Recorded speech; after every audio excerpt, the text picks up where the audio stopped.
تو اس کی تعبیر بیان کر، کیونکہ میری مملکت کے تمام حکیم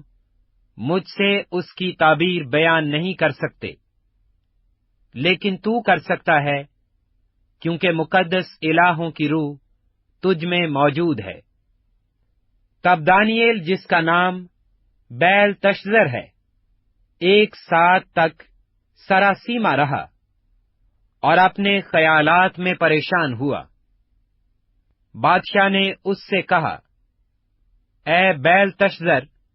خواب اور اس کی تعبیر سے تو پریشان نہ ہو۔ بیل تشذر نے جواب دیا، اے میرے خداوند، یہ خواب تجھ سے کینہ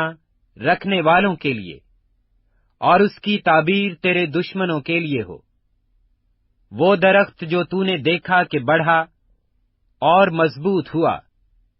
جس کی چوٹی آسمان تک پہنچی اور زمین کی انتہا تک دکھائی دیتی ہے، جس کے پتے خوشنما تھے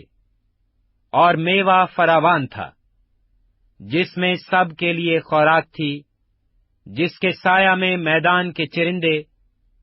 اور شاخوں پر ہوا کے پرندے بسیرا کرتے تھے۔ اے بادشاہ، وہ تو ہی ہے جو بڑھا اور مضبوط ہوا، کیونکہ تیری بزرگی بڑی اور آسمان تک پہنچی، اور تیری سلطنت زمین کی انتہا تک۔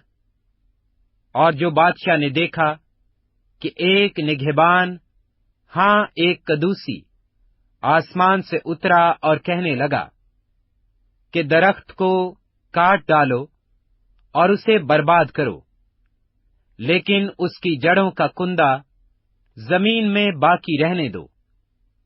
بلکہ اسے لوہے اور تانبے کے بندھن سے بندھا ہوا میدان کی ہری گھاس میں رہنے دو، کہ وہ آسمان کی شبنم سے تر ہو، اور جب تک اس پر 7 دور نہ گزر جائیں، اس کا بکھرا زمین کے حیوانوں کے ساتھ ہو۔ اے بادشاہ، اس کی تعبیر اور حق تعالیٰ کا وہ حکم جو بادشاہ میرے خداوند کے حق میں ہوا ہے، یہی ہے کہ تجھے آدمیوں میں سے ہانک کر نکال دیں گے، اور تو میدان کے حیوانوں کے ساتھ رہے گا، اور تو بیل کی طرح گھاس کھائے گا اور آسمان کی شبنم سے تر ہوگا، اور تجھ پر 7 دور گزر جائیں گے۔ تب تجھ کو معلوم ہوگا کہ حق تعالیٰ انسان کی مملکت میں حکمرانی کرتا ہے، اور اسے جس کو چاہتا ہے دیتا ہے۔ اور یہ جو انہوں نے حکم کیا کہ درخت کی جڑوں کے کندہ کو باقی رہنے دو، اس کا مطلب یہ ہے کہ جب تو معلوم کر چکے گا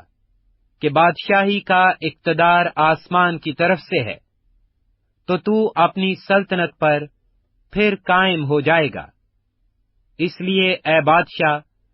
تیرے حضور میری صلاح قبول ہو، اور تو اپنی خطاؤں کو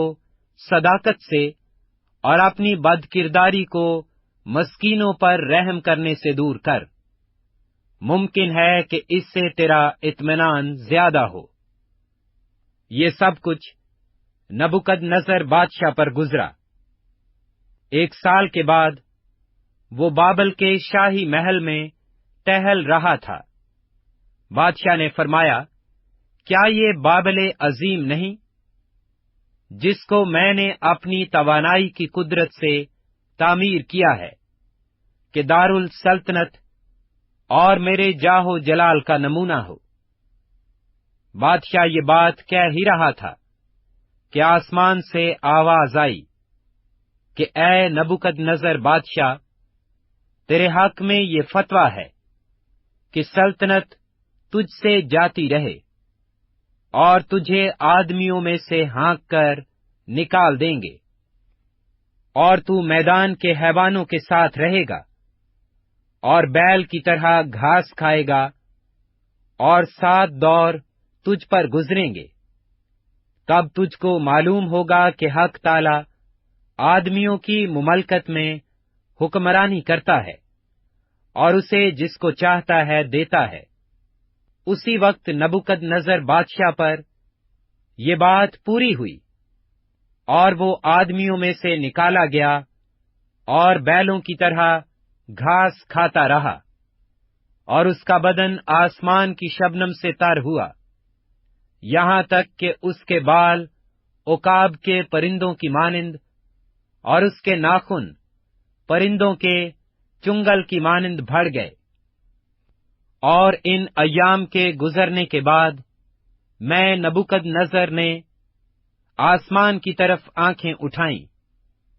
اور میری عقل مجھ میں پھر آئی، اور میں نے حق تعالیٰ کا شکر کیا، اور اس احی القیوم کی حمد و ثنا کی،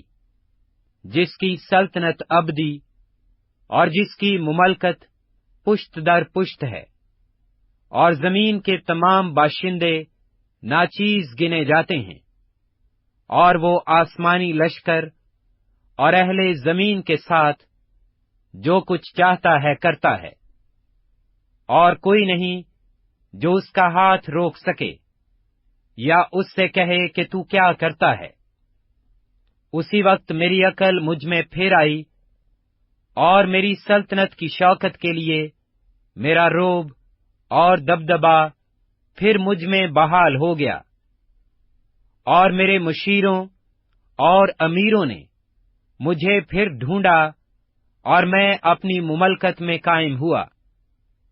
اور میری عظمت میں افزونی ہوئی۔ اب میں نبوکدنضر آسمان کے بادشاہ کی ستائش اور تکریم و تعظیم کرتا ہوں، کیونکہ وہ اپنے سب کاموں میں راست اور اپنی سب راہوں میں عادل ہے، اور جو مغروری میں چلتے ہیں ان کو ذلیل کر سکتا ہے۔ دانیئیل 5واں باب۔ بیلشزر بادشاہ نے اپنے 1000 امرا کی بڑی دھوم دھام سے ضیافت کی، اور ان کے سامنے مے نوشی کی۔ بیلشزر نے مے سے مسرور ہو کر حکم کیا کہ سونے اور چاندی کے ظروف جو نبوکدنضر اس کا باپ یروشلم کی ہیکل سے نکال لایا تھا لائیں، تاکہ بادشاہ اور اس کے امرا اور اس کی بیویاں اور حرمیں اس میں مے خواری کریں۔ تب سونے کے ظروف کو جو ہیکل سے یعنی خدا کے گھر سے جو یروشلم میں ہے لے گئے تھے لائے، اور بادشاہ اور اس کے امرا اور اس کی بیویوں اور حرموں نے اس میں مے پی۔ انہوں نے مے پی اور سونے اور چاندی اور پیتل اور لوہے اور لکڑی اور پتھر کے بتوں کی حمد کی۔ اسی وقت آدمی کے ہاتھ کی انگلیاں ظاہر ہوئیں، اور انہوں نے شمعدان کے مقابل بادشاہی محل کی دیوار کے گچ پر لکھا، اور بادشاہ نے ہاتھ کا وہ حصہ جو لکھتا تھا دیکھا۔ تب بادشاہ کے چہرے کا رنگ اڑ گیا، اور اس کے خیالات اس کو پریشان کرنے لگے، یہاں تک کہ اس کی کمر کے جوڑ ڈھیلے ہو گئے، اور اس کے گھٹنے ایک دوسرے سے ٹکرانے لگے۔ بادشاہ نے چلا کر کہا کہ نجومیوں اور کسدیوں اور فالگیروں کو حاضر کریں۔ بادشاہ نے بابل کے حکیموں سے کہا کہ جو کوئی اس نوشتہ کو پڑھے اور اس کا مطلب مجھ سے بیان کرے، ارغوانی خلعت پائے گا، اور اس کی گردن میں زرین توق پہنایا جائے گا، اور وہ مملکت میں تیسرے درجے کا حاکم ہوگا۔ تب بادشاہ کے تمام حکیم حاضر ہوئے، لیکن نہ اس نوشتہ کو پڑھ سکے، اور نہ بادشاہ سے اس کا مطلب بیان کر سکے۔ تب بیلشزر بادشاہ بہت گھبرایا، اور اس کے چہرے کا رنگ اڑ گیا، اور اس کے امرا پریشان ہو گئے۔ اب بادشاہ اور اس کے امرا کی باتیں سن کر بادشاہ کی والدہ جشن گاہ میں آئی اور کہنے لگی، اے بادشاہ، ابد تک جیتا رہ، تیرے خیالات تجھ کو پریشان نہ کریں، اور تیرا چہرہ متغیر نہ ہو۔ تیری مملکت میں ایک شخص ہے جس میں قدوس الہوں کی روح ہے، اور تیرے باپ کے ایام میں نور اور دانش اور حکمت الہوں کی حکمت کی مانند اس میں پائی جاتی تھی، اور اس کو نبوکدنضر بادشاہ تیرے باپ نے ساحروں اور نجومیوں اور کسدیوں اور فالگیروں کا سردار بنایا تھا، کیونکہ اس میں ایک فاضل روح اور دانش اور عقل اور خوابوں کی تعبیر اور عقدہ کشائی اور اہل مشکلات کی قوت تھی۔ اسی دانیل میں جس کا نام بادشاہ نے بیل شزر رکھا تھا۔ پس دانیل کو بلوا، وہ مطلب بتائے گا۔ تب دانیل بادشاہ کے حضور حاضر کیا گیا۔ بادشاہ نے دانیل سے پوچھا، کیا تو واقعی دانیل ہے جو یہودا کے اسیروں میں سے ہے، جن کو بادشاہ میرا باپ یہودا سے لایا؟ میں نے تیری بابت سنا ہے کہ الہوں کی روح تجھ میں ہے، اور نور اور دانش اور کامل حکمت تجھ میں ہے۔ حکیم اور نجومی میرے حضور حاضر کیے گئے تاکہ اس نوشتہ کو پڑھیں اور اس کا مطلب مجھ سے بیان کریں، لیکن وہ اس کا مطلب بیان نہیں کر سکے۔ اور میں نے تیری بابت سنا ہے کہ تو تعبیر اور حل مشکلات پر قادر ہے۔ پس اگر تو اس نوشتہ کو پڑھے اور اس کا مطلب مجھ سے بیان کرے تو ارغوانی خلعت پائے گا، اور تیری گردن میں زرین توق پہنایا جائے گا، اور تو مملکت میں